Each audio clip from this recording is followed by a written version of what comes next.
Good morning, boys and girls, and welcome to this school assembly for the first day of May, which is also called May Day or Os Gaeilge Bealtaine. So, Gia Eve Afashti, it's lovely to be with you again for this school assembly.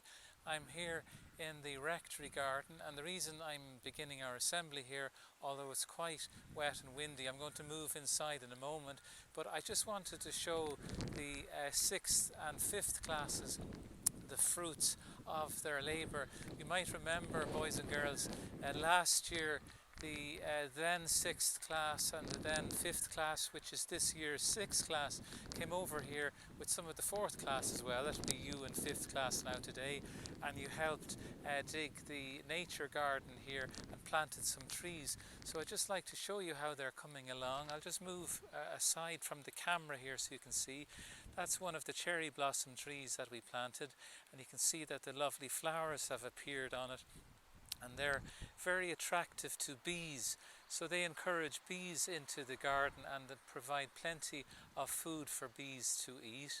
And I'll just move over here with the camera, and there we see the Rowan Tree, and the Rowan Tree is a special tree as well because that produces lovely berries which little birds love to eat. So I'll just move again here. And there is the other cherry blossom tree which you planted. Now some of the flowers on that, the little petals have blown off, but the flowers are still okay, so it's still attractive to bees. Now there's St. Peter's Church. We did the tour of that church in our last assembly, and I'll just show you. I'm sure you recognise that building over there. Yes, that's your school. God knows when we'll be back to classes soon, but now let me see. I'll just move on. And there is our nature garden. Now unfortunately it's quite overgrown at the moment. There's a lovely clematis which has flowered nicely in there in the corner, and also a little myrtle bush which is hidden by some of the high grass. That's coming along nicely and it's flowered, but unfortunately the rest is quite overgrown. I'm not great with my green fingers, which is why I was delighted that you guys helped me last year to plant the nature garden. It's unlikely that you'll be back to help weed or plant more trees again this year. So what I'm going to do is I'm going to ask the parishioners, once the restrictions are lifted, if they wouldn't mind helping out and weed the nature garden and help with some planting. Now I bought some what are called bee bombs, and these are little packages of wild Irish flowers which you can plant, and they attract bees. I'll show you those in a moment. They're inside in the house, but this is just to show you. That's the old rectory there in the background, and just there at the wall here in the rectory garden are the 3 apple trees that we planted as well, and they're coming along very nicely too, thanks be to God. They are our Prince Charles apple trees, and they will attract birds and bees as well, so that's fantastic. So plenty of nature here in the garden, so I just thought that I'd show you that. Unfortunately the weather has been very nice up until recently, but it's got quite windy and wet today, so I'm going to move inside. But just before I do, I'm going to bring out again my trusty blackboard. I hope you can see that. Maybe I'm standing a wee bit too close to the camera. I'm afraid the microphone lead won't stretch too far, but you can see the 1st of May, which is Lá Bealtaine Os Gaeilge, or May Day. Now, you've probably heard the word May Day before, and if you've heard it, you might have heard it on a film on TV or at the cinema, and maybe someone on a plane in distress or someone on a boat gets on the radio and they say 3 times, May Day, May Day, May Day. Well, they're not saying May Day the 1st of May, they're actually saying that French expression which I have at the bottom of the blackboard, May Day, which is French for help me, or we could also translate that as aid me. So you see, May Day, that's what they're saying. They say that 3 times, May Day, May Day, May Day. And if you're ever in France or another French-speaking country and you get lost, you can go up to a policeman or woman and you can say to them, May Day, and they'll know that you're lost or that you need some help. So that's a bit of French you've learned. But lá bealtaine is another interesting word, and beal is an old Irish word meaning good, and beside it is the word Taine. Now if we remove the letter A, we have tinna, and I'm sure you all know what that is. It's Irish for fire, tinna. So we have good fire, and the reason in Irish we say lá bealtaine is because in ancient times the people celebrated May Day, the first day of May, and on the evening before, on the 30th of April, they would celebrate by lighting bonfires because May Day was so special to them. And we'll talk a bit about that inside now. I'll just turn off the camera and move inside. It's getting quite wet here, so we'll move indoors.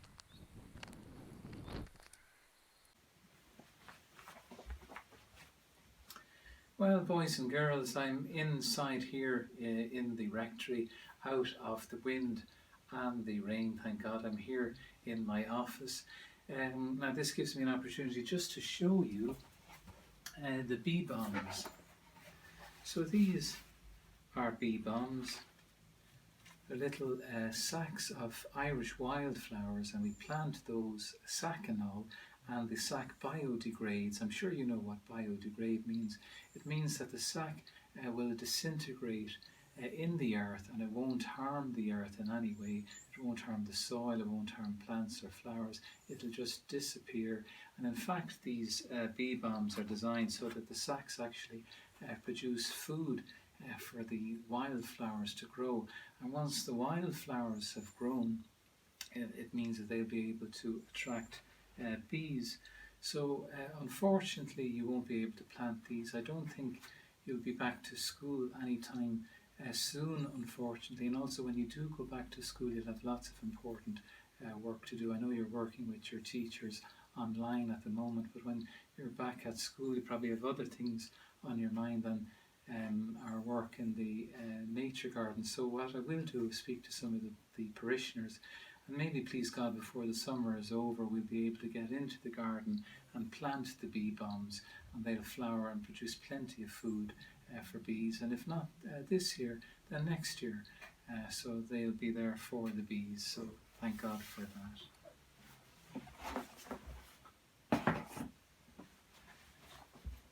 Now guys, as you may remember, this year we've been doing a lot of lateral thinking. We've been beginning our assemblies with some lateral thinking puzzles to exercise our little grey cells, our brains. So I'm going to begin now with just one short puzzle for you. I hope you haven't come across this puzzle before. Now I have my blackboard here. Don't mind the days of the week there. I'll come to that in a few moments. We'll just focus at the moment on the three houses, and yes, they are houses. I'm not a great artist, but however, so we have three houses in a row: a blue house, a red house, and a white house. Okay, have you got that? So three houses in a row. One is blue, one is white, and one is red. So the blue house is on the left of the house in the middle, and the red house is on the right of the house in the middle. Okay, have you got that? So the blue house is on the left of the house in the middle, and the red house is on the right of the house in the middle. And so the question for you for this lateral thinking puzzle is, where is the white house? Okay, so do you want to take a couple of moments for that? If you want to pause the video, do to give yourself time to think. So blue house, red house, and white house. Where is the white house? Okay, so I wonder if you've guessed, and remember it's a lateral thinking puzzle, so it means we think right and left and upside down in all sorts of ways. So if you did that, I wonder, did you come up with this answer here? The White House. So the White House is in Washington, D.C. in North America. The White House is where the President of America lives. So I wonder, did you get that right?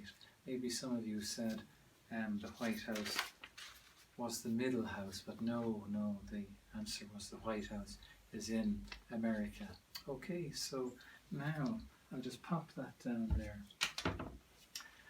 Okay, so I hope you enjoyed that. Anyway, it's got you thinking. So now back to May Day, the first day of May, Lá Bealtaine, the day of the Good Fire, the celebration. So why do people celebrate May Day? Well, May Day has been a day that's been celebrated by many, many people in Ireland over the years, beginning with the ancient Celtic peoples who came to Ireland. And the reason they celebrated May Day was because it was a long day with plenty of sunshine, and it meant that there was plenty of sunshine to do work. Now, they were actually celebrating. Oh, sorry, that's Zoe just there at my feet snoring, so don't mind her. So they would celebrate work, being able to go out into the fields with the sun overhead, and hopefully it meant for the summer to come that there would be plenty of sunshine, enabling them to do lots of work with their livestock, with their animals, and with their crops in the earth and on the farms. And that would mean that come harvest time in October, that there would be lots and lots of food put aside for the days of winter. As you know, during winter very little grows. It's a bad time for animals as well. We have to keep them nice and warm inside. So a good May, a May Day that was very, very bright and sunny, meant that there would be lots and lots of opportunity to do work on the fields and on the land and produce plenty of food for the winter to come. And that's why the Irish people celebrated May Day. And our fellow people across Europe also did much the same as well. Now this is a picture of what are called Morris dancers. I'm not sure if you've ever heard of Morris dancers before. Maybe you've seen a picture of them before. This is a picture of Morris dancers. I hope you can see that nice and well. Again, sorry about Zoe there snoring away. Don't mind her. She's fast asleep. Hopefully you're bright and wide awake. But they're the Morris dancers, and they would celebrate May Day by singing and dancing. And we have something similar in Ireland called the mummers. I wonder if you've ever heard of mummers before. It's like the word mum, M-U-M. And the mummers, you see there, one of them has a fiddle, like a violin, and the other mummer over here in the corner, you can probably just make out he has an accordion. And I know some of you in the school are very gifted with your musical talents, and that I know some of you play the accordion and the violin or the fiddle. So our mummers here in Ireland would sing and dance at important times of the year for people to celebrate. Now, as I say, the reason people celebrate May Day is because it meant plenty of time to work and put food aside for the winter to come. And it was a time to give thanks to God and hope and pray to Him that it would be a very good summer ahead, that there'd be lots of good weather and lots of opportunity to grow food and livestock and support them for the winter to come. And so over time, May Day became a day not just to give thanks to God for work on the land, but for work in many other different spheres, all the different types of work that is being done. And one aspect of work that we give thanks for are our parents and all the work that they do on our behalf. They feed us, they clothe us, they provide a roof over our heads, they look after us, take us to and from school, and so all the work that our parents do for us. So on May Day we give thanks to God for our parents as well, for all the work that they do for us. And turning our thoughts to our school, we give thanks for those who educate us and those who assist us in the school with our education. So we have our teachers, our principal, and we have the special needs assistants, all who work together to help us in school. So it means that after our time in school, that we'll be well prepared to go out into the world and work ourselves. So that's something that we have to look forward to as well. Maybe some of you at this moment in time are giving some thought to what you would like to work at when eventually you leave school, but there's plenty of time to think about that indeed.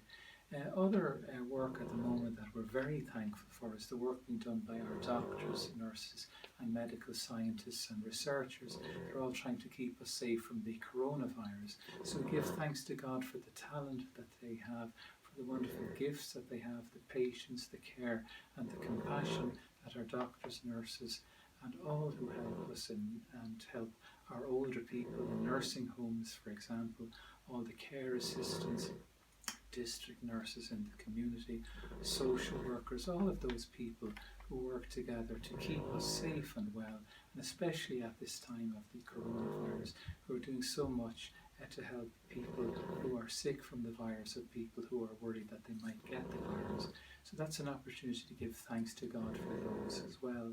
We also give thanks for what we call our emergency services. These are the men and women of the ambulance service. They're people who take people to hospital if they need help. Paramedics.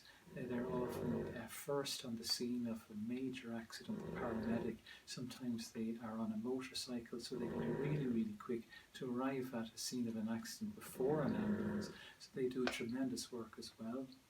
We have members of the fire service. Not only do they put out fires, but the men and women of our fire brigade also assist at accidents. Very often they have to cut people out of cars if there's been a car accident and so on. And the other part of the three in our emergency services are our members of Garda Síochána, that's our police force. So we give thanks for the three teams as part of our emergency services, the ambulance workers, the fire service and the Gardaí. So all the work they do to keep us safe and well and to help us in time of need. So there's lots of work going on at the moment as well, even in our shops. The people who are turning up to work in our shops at the moment to ensure that we have someone to serve us food when we go to buy our food, to serve us in the shops, for example, and then the men and women who are driving trucks to bring food from the factories to the shops, and of course not to forget the traditional people we celebrate at May Day, which is our farmers. So those who are working out in the fields with animals and with crops at this time of year to provide food for us. So we give thanks to God for all of those people who are working so hard on our behalf in many, many different ways indeed at this time, but indeed every day of the week. Every day they're out working on our behalf and doing great work for us. But just one other group of people I'd like to mention are what are called volunteers. Now, a voluntary worker is someone who might be working somewhere else. For example, they might be working in a factory or they might be working on the farm.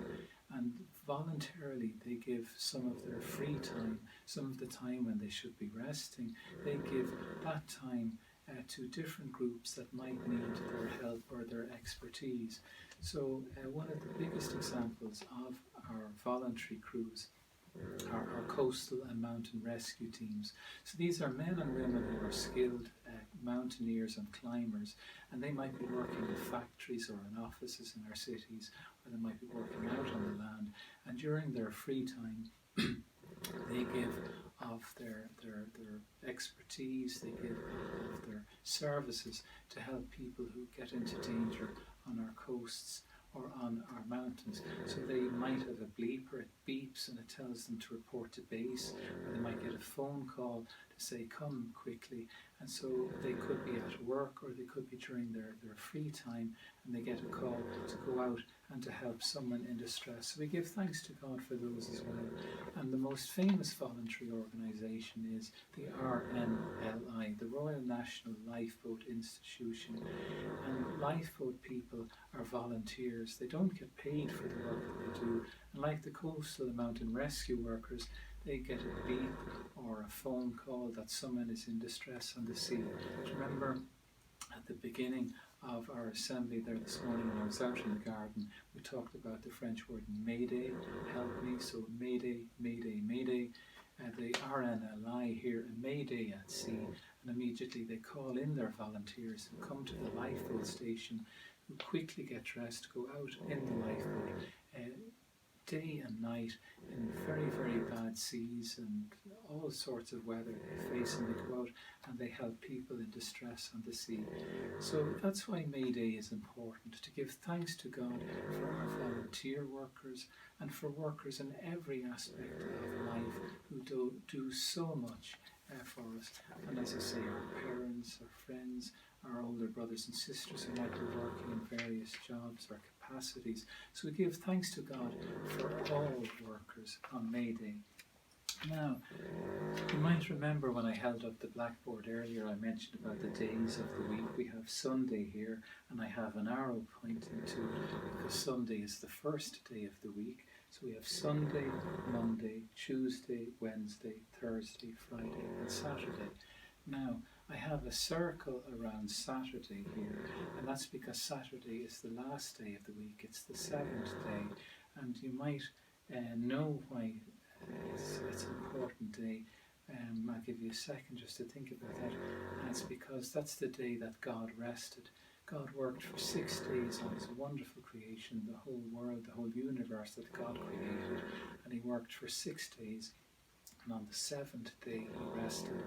And back in ancient Israel, the Jewish people wouldn't do any work on the Sabbath day. Sabbath is a Hebrew word. That's the language that many Jewish people speak. Hebrew. Sabbath, and it means day of rest. And so people rested on the seventh day like God, because God set the good example to us that we need a day just to sit back and to rest, but also a day dedicated to thinking about God and all the wonderful works that he does for us. And so we give thanks to God for the beauty of his creation. We thank him for the work that so many people do. We thank him for all the good that he does and has done for us. So that's the reason the Sabbath day is important.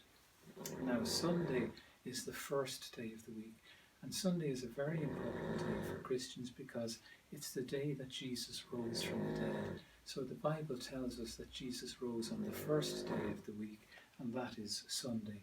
And that's why Sunday is so important to Christians. So we have Sunday, which is important to Christians, and Saturday, which is important to the Jewish people, because that's the Sabbath day, the day of rest. Now, over time, what happened was Saturday, the day of rest, became more and more associated with Sunday, because Sunday was the Christian holy day when we went to church, and still do go to church on a Sunday. But then Sunday became the Sabbath day, the day of rest. And it meant that there were 6 working days: Monday, Tuesday, Wednesday, Thursday, Friday and Saturday. So 6 days of the week that people worked and everyone rested or went to church and prayed on the Sunday. Now, in the 1870s, a man who worked in a financial institution, a bank, he thought that it was important that people had another day where they could play games with their family and enjoy sports, because everyone rested now on the Sunday, which became the Sabbath day, and so no one played sport or did any activities at all on the Sabbath day. It was just devoted to prayer and to giving thanks to God and to worshipping God. So what happened was he began to set aside certain Mondays where his bank closed and gave his workers an opportunity to rest on the Sunday, and on the Monday to enjoy some free time with their families, to enjoy some sports, to go walking in parks and so on. And that's the origin of what we call a bank holiday. So the idea of the bank holiday soon spread, so it meant that people now had 2 days, a day that they could dedicate to God and giving thanks to God and worshipping the Lord, and also a day that they could enjoy some fun and relax and do all sorts of sports and go out with their families on the Monday. And that is why May Day is a bank holiday. Now, as you know, today, Friday, isn't the bank holiday. It's what we call transferred to the Monday.